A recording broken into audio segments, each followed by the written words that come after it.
तो फिर से सबका स्वागत है यहाँ पर। जय भीम, नमो बुद्धाय।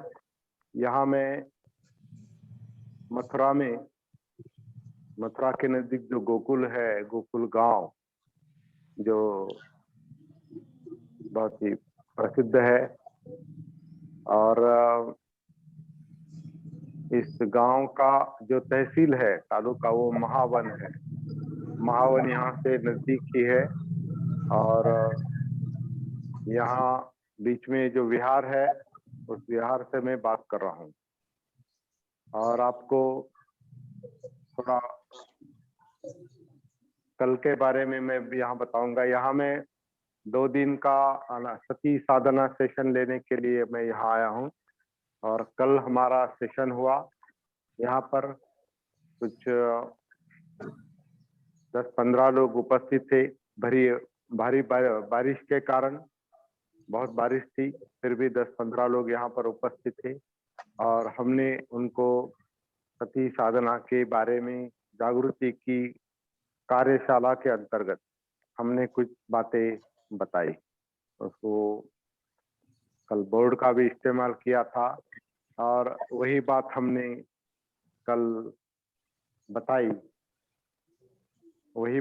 कल बताई कि आनापान सती की साधना महाफलदायक होती है।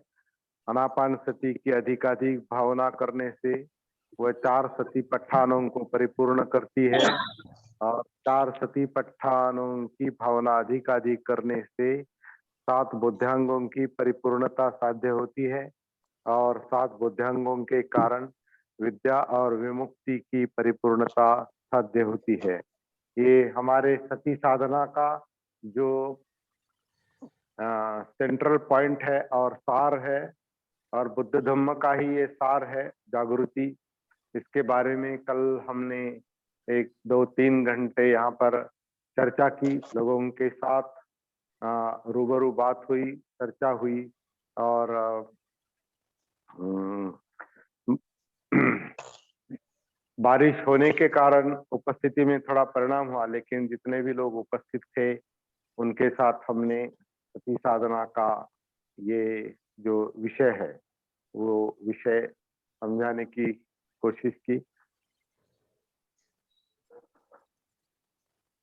तो अभी हमारा जो पहला काम है वो अपने आप से कनेक्ट हो जाना है।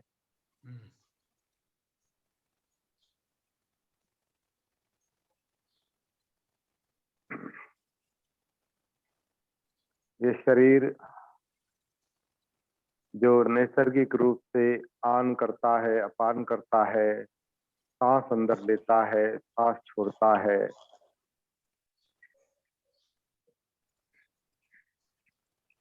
ये जो नैसर्गिक आन और अपान की प्रक्रिया चल रही है। अपना माइक म्यूट रखेंगे। ये शरीर जो नैसर्गिक रूप से काया जो नैसर्गिक रूप से सांस अंदर लेती है, पेट में, छाती में,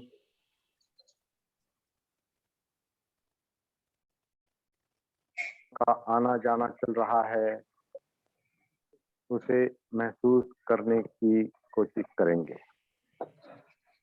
और सांस के आधार से काया में उतरने की कोशिश करेंगे।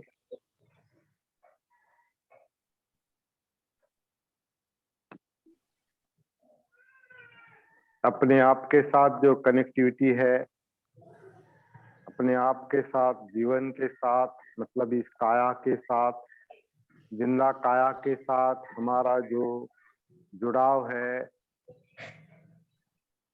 कनेक्टिविटी है, वही सती है, वही जागृति है, और इसकी हम साधना कर रहे हैं,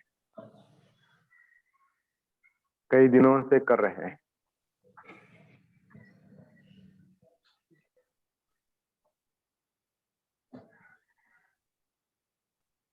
मैं आपको थोड़ा यहाँ का नजारा भी दिखाता हूँ, और हमारी साधना भी जारी रहेगी।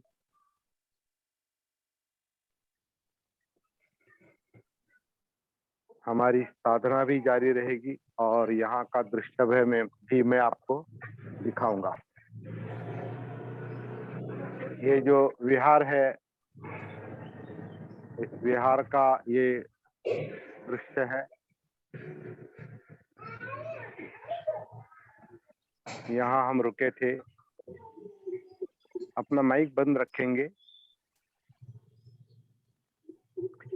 ये इधर उधर का परिसर है।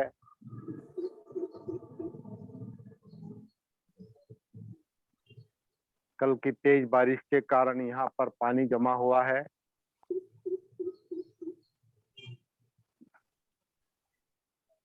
आज भी थोड़ा बारिश का मौसम है, बारिश आ सकती है, लेकिन यहाँ का जो माहौल है बहुत ही सुंदर माहौल है, बहुत ही अच्छा माहौल है। एक तरह का हम अभी अपना एक तरह का वर्षावास का ही हम जैसे अनुभव ले रहे हैं सच्चे रूप में। हमने अभी सती साधना के अंतर्गत जो घर में बैठकर वर्षावास के सेशन लिए, सती साधना सती वर्षावास के सेशन जो घर में बैठकर लिए, वो वास्तव में यहाँ हम महसूस कर रहे हैं। क्योंकि यहाँ पर ये वन है। इस वन में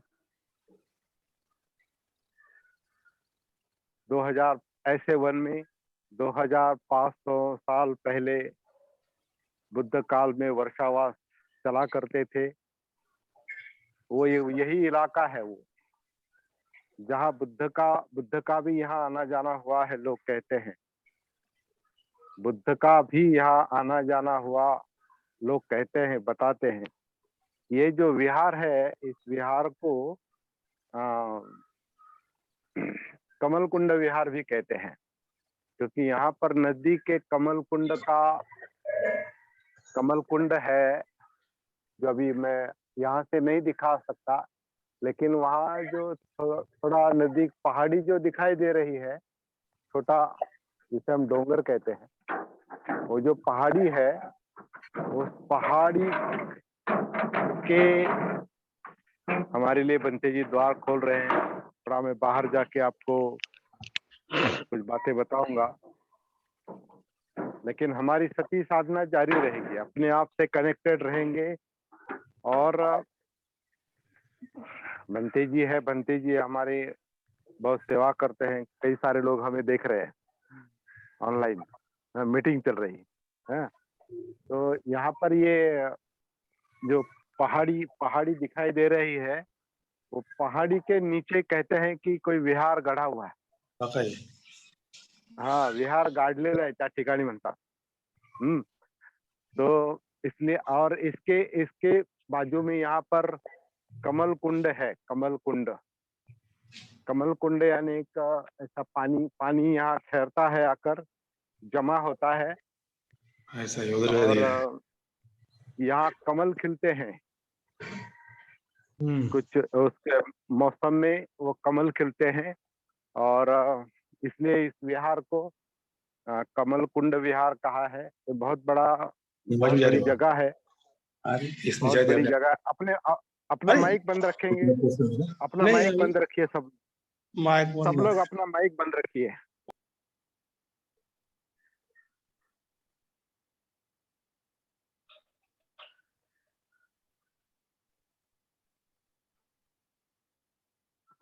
तो बहुत बड़ा इलाका है ये, बहुत यहाँ तक ये दीवार है, और विहार का बहुत बड़ा इलाका है ये। और यहाँ पर वो कमल कुंड है। यहाँ आप ये तालाब देख रहे होंगे।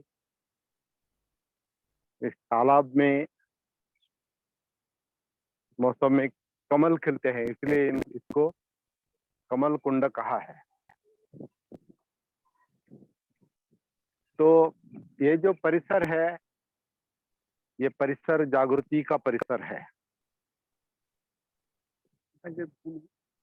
ये परिसर जो है, ये जागृति का परिसर है। यहाँ बुद्ध आकर गए गए हैं।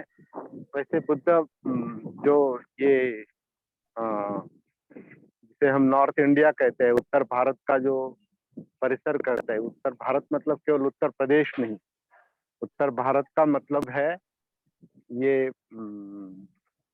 जो बिहार और उत्तर प्रदेश और ये नीचे मध्य प्रदेश और ये जो इलाका है देहरा उत्तराखंड तक और हिमालय का जो साउथ हिमालय का जो क्या कहते हैं पायथा जो नींव जो है, उस इलाके में जो धर्म प्रचार चलता था वो सब उत्तर भारत या उस वक्त जम्बूद्वीप भी जिसे कहते हैं वो ये इलाका है। और यहाँ सभी तरफ बुद्ध, स्वयं बुद्ध और भिक्षु भी धम्म प्रचार के लिए घूमते थे और यहाँ भी वो आकर गए हैं। मथुरा का इलाका भी बौद्ध संस्कृति के दृष्टि से, धम्म प्रचार की दृष्टि से मथुरा का इलाका जो है वो बहुत प्रसिद्ध है। और खासकर मैं जहाँ पर हूँ ये गोकुल है। गोकुल आप जानते हैं, श्री कृष्ण की सारी लीलाएं और क्रीड़ाएं यहीं पर हुई थी ऐसा मानते हैं। उसके बारे में मैं कभी बाद में बात करूंगा क्योंकि वहां मैं जाके आया हूँ मंदिर में परसों। तो ये इलाका है, इसके पिछाड़ी में इस साइड में ये जो रास्ता जाता है उससे वो प्रेम नगर कहलाता है, लेकिन वो बौद्ध लोगों की बहुत बस्ती है।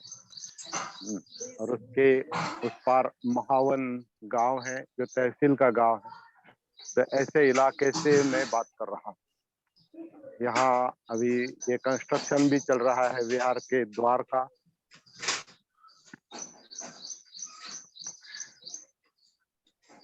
अपना शरीर सांस लेता है, शरीर सांस छोड़ता है। ये अपने साथ जो कनेक्टिविटी है, अपने साथ जो जुड़ाव है इस काया के साथ, उस जुड़ाव को, उस कनेक्टिविटी स्थिति को बरकरार रखेंगे, जारी रखेंगे। और मैं भी यहाँ एक तरह का अभ्यास कर रहा हूँ कि जो ये शरीर, ये काया जो चल रही है वो सती के साथ महसूस करने की मैं कोशिश कर रहा हूँ। और जिस जंगल से मैं रहा हूँ उस जंगल का जो सुंदर रूप है, जो नैसर्गिक रूप है, वो भी मैं यहाँ महसूस कर रहा हूँ। यहाँ विहार बनाने का एक प्लानिंग है। यहाँ अपना माइक बंद रखेंगे तो अच्छा होगा। सब लोग अपना माइक बंद रखिए।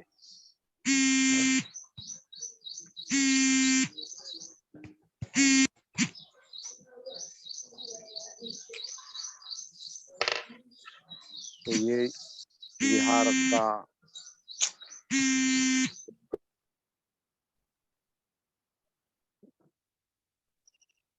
Suresh Kamble, Sujata madam mic mute करें। हाँ, तुम्हें सांगा त्यांना, आप बताइए उनको। सुजाता कांबळे और सुरेश कांबळे, अपना माइक म्यूट करें। माइक म्यूट कसं करायचं बघ बरं. माइक म्यूट करायचं तिथे साइडला एक बटन आहे माइकचं, त्याला फक्त क्लिक. अशोक ठीक.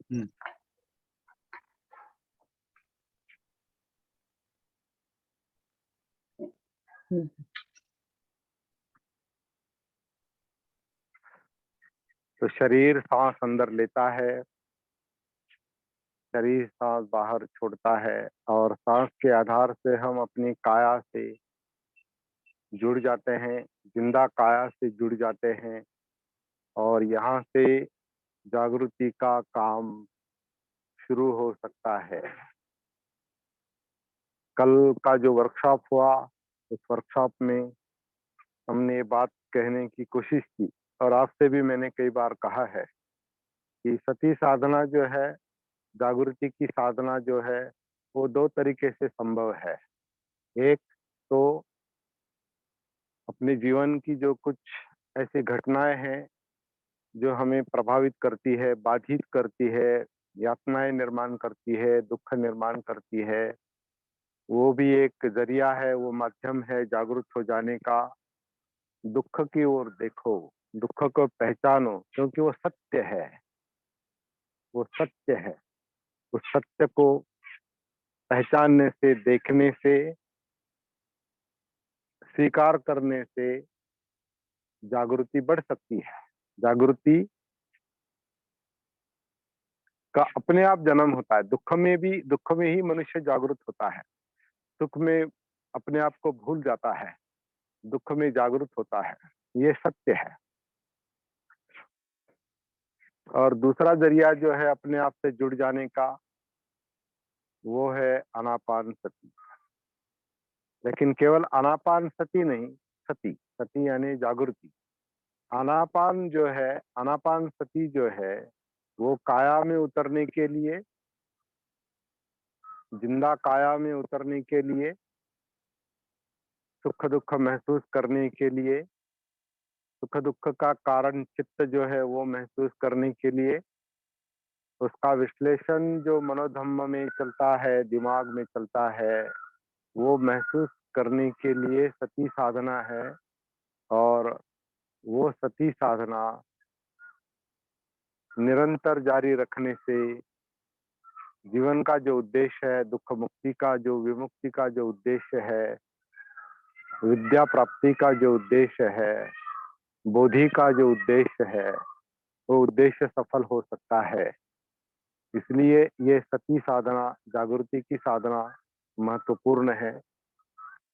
विमुक्ति, दुःख मुक्ति हमारे जीवन का एक मकसद भी है। इसी के लिए हमारा मनुष्य जीवन और प्राणी जीवन भी, यहाँ हम देखते हैं जिस जंगल में अभी मैं खड़ा हूँ, तो वहाँ अभी कुछ प्राणी जो है वो इधर-उधर अनाज की खोज में बाहर पड़े हैं, कुछ पंछी बाहर पड़े हैं, कुछ खाने के लिए ढूँढ रहे हैं। खैर पानी की तो कोई कमी नहीं है यहाँ पर, यहाँ पानी जमा हुआ है, तो कुछ पंछी यहाँ आकर पानी उम, का आसानी से इस्तेमाल कर सकते हैं, लेकिन खाने के लिए भाग-दौड़ कर रहे हैं। तो जिंदा रहने के लिए, जीवन बनाए रखने के लिए हर मनुष्य, हर प्राणी प्रयास करता है। लेकिन सब होने के बावजूद, सब मिलने के बावजूद जीवन सुरक्षित नहीं रहता, क्योंकि अंत में मृत्यु जो है वो तय है। अंत में मृत्यु जो है वो तय है। तो जीवन का वो दूसरा अंत है। तो जन्म, जरा, व्याधि, मरण, ये जो दुःख के कारण है, प्रियों का वियोग, अप्रियों का संयोग, ये जो दुःख के कारण है, मन के मुताबिक ना होना, मन के अनुसार न होना, ये जो दुःख के कारण है, इसका अनुभव करना बहुत ज़रूरी है। दुःख मुक्ति अगर चाहिए, तनाव मुक्ति अगर चाहिए, तो तनाव से रूबरू होना पड़ता है, तनाव का सामना करना पड़ता है, दुःख का सामना करना पड़ता है, दुःख को देखना पड़ता है, दुःख को महसूस करना पड़ता है। लेकिन ये दुःख जहाँ है, जिस काया में है, जिस चित्त में है, जिस मनोधम्म में है, इस जिंदा काया में जो दुःख की अनुभूति हमें हो रही है, वो अनुभूति होती है तो दुःख मुक्ति संभव है। इसलिए हम ये सती साधना का अ, अभ्यास कर रहे हैं कुछ दिनों से, वही अभी चल रहा है। आज मैं चलते-फिरते आपको सती साधना समझाने की कोशिश कर रहा हूँ, क्योंकि ये अवसर है। मैंने पहले आपको बता दिया है कि अ, अगर इसकी बैटरी खत्म होती है, क्योंकि यहाँ बिजली नहीं है, बिजली ना होने के कारण यहाँ पर चार्जिंग नहीं हो पाया, तो जहाँ तक चलता है काम अपना, वो काम ऑनलाइन चलता रहेगा, वरना अपना निजी जो सती साधना का काम है, जागृति की साधना का जो काम है, वो जारी रहेगा। तो जागृति किस लिए महत्वपूर्ण है, इस पर हम चर्चा कर रहे थे। हमारे जीवन की जो यातनाओं की समस्या है, उसे सुलझाना, ये हमारे जीवन का मुख्य मकसद है। यातनाओं से मुक्ति, दुख से मुक्ति, ये हमारे जीवन का मकसद है और वो संभव है, वो संभव है। बुद्ध ने कोई असंभव बात नहीं कही है। बुद्ध ने जो संभवनीय है, जो करना संभव है, वही बात बुद्ध ने बताई। कोई काल्पनिक बात नहीं बताई है, कोई किसी के शरण जाने की बात नहीं बताई है, केवल किसी को फॉलो करने की बात नहीं बताई है, केवल लॉजिक या तर्क की बात नहीं बताई है, अनुभव की बात बताई है और संभवनीय बात बताई है। कल के वर्कशॉप का मैं आपको थोड़ा सा एक और ब्यौरा देकर मैं यहाँ रुकूंगा भी। कल के वर्कशॉप में जो लोग थे, अलग अलग मत वाले लोग थे, अलग अलग मत वाले लोग थे, क्योंकि ये जो इलाका है, ये आध्यात्मिक इलाका है, आप जानते हैं। लोगों की दृष्टि से ये आध्यात्मिक इलाका है। तो आध्यात्मिक इलाका है, इसका मतलब अलग अलग तरीके का प्रभाव लोगों पर रहता है। और हमारे वर्कशॉप में जो लोग आए थे, उसमें भी अलग अलग साधनाएं करने वाले, अलग अलग संगठनों से, गुटों से जुड़े हुए लोग, अनेक अनेक मत रखने वाले लोग, और देहात के भी लोग थे, सुशिक्षित लोग भी थे। अ, एक दो ही महिलाएं आ सकी, बाकी पुरुष थे। तो सबके साथ सती साधना का विषय हमने शेयर करने की, बताने की कोशिश की।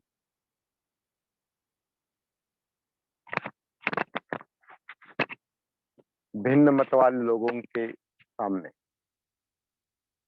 अलग अलग मत वाले लोगों के सामने। यहाँ परिचित केवल अ, मतलब सती साधना से संबंधित केवल भारती जी उपस्थित है। बाकी सब लोग इस अ, विषय में नए हैं। 3 भंते लोग भी थे, भिक्षु भी थे उसमें, और बाकी जिन्हें हम उपासक कहते हैं, जो भिक्षु नहीं थे, वो लोग उपस्थित थे। उन सबके साथ हमने कल चर्चा की। उसका असर क्या निकलता है बाद में पता चलेगा, लेकिन सती साधना को लेकर अ, हमारा जो मकसद था यहाँ आने का मथुरा में, तो मकसद कुछ हद तक पूरा हो गया। धम्म चक्र प्रवर्तन थोड़ा बहुत हो गया। कुछ लोग कहते हैं धम्म चक्र प्रवर्तन ये आम बात नहीं है, ये केवल बुद्ध से संबंधित बात नहीं है, लेकिन मुझे ऐसा लगता है, मैं कहना चाहता हूँ कि बुद्ध ने जिन लोगों को प्राप्ति हुई बुद्ध काल में, जिन भिक्षुओं को या दूसरे लोगों को भी, उपासकों को, सभी लोगों को जिनको प्राप्ति हुई, उनको लोगों में जाने का और अपनी प्राप्ति, अपना अनुभव लोगों से शेयर करने का आदेश बुद्ध ने लोगों को दिया था। शरथ भिक्खवे चारिकं बहुजन हिताय बहुजन सुखाय, जो भिक्षुओं से संबंधित है, लेकिन दूसरे साधकों ने भी वो काम किया होगा, जैसे हम अभी थोड़ा बहुत करने की कोशिश करते हैं। तो ये जो प्रचार का काम है, जो कुछ समझ में आया है, वो बताने का जो काम है, वो अगर लोगों तक पहुंचता है, या लोगों का मन, लोगों के मनोधम्म अगर गतिमान होते हैं, प्रवर्तित होते हैं, लोग विचार करने लगते हैं, लोगों के जीवन में अगर कुछ फर्क पड़ता है, पर लोगों के जीवन पर अगर कुछ सकारात्मक परिणाम होता है, तो वो धम्म चक्र प्रवर्तन ही है, धम्म चक्र प्रवर्तन है। धम्म का चक्र गतिमान होता है। और बाबा साहब की भी यही उम्मीद थी कि हर हर बौद्ध ने, हर एक ने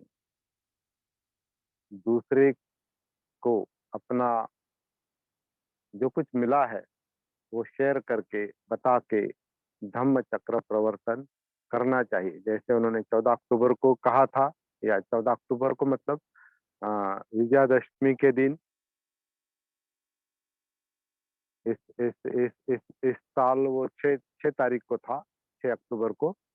तो उस दिन बाबा साहब ने नागपुर में जो कहा था कि हर एक ने हर एक को दीक्षा देनी चाहिए, हर एक को दूसरे को दीक्षा देने का अधिकार है। तो दीक्षा देने का मतलब क्या है?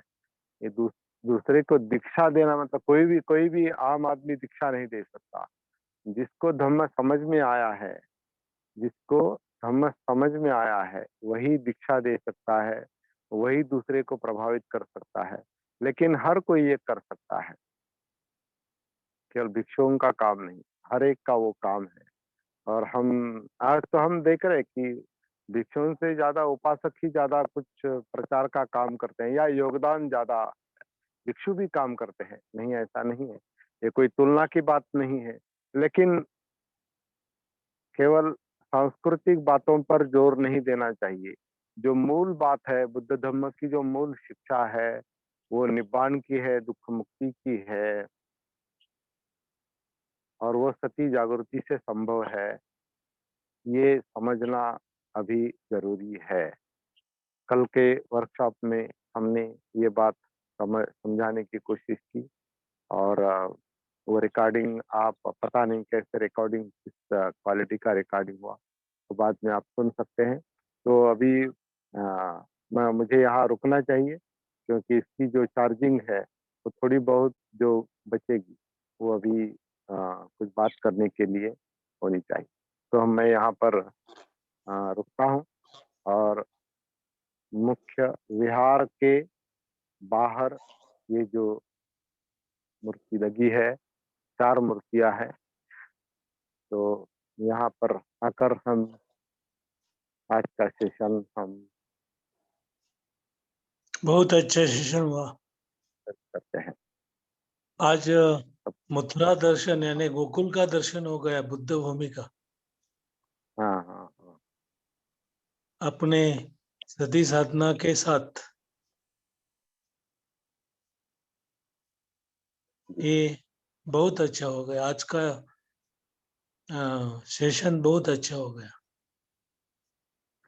बहुत बहुत धन्यवाद। आप उसमें सम्मिलित रहे। मेरे लिए ये ऐतिहासिक क्षण है, मतलब सती साधना को लेकर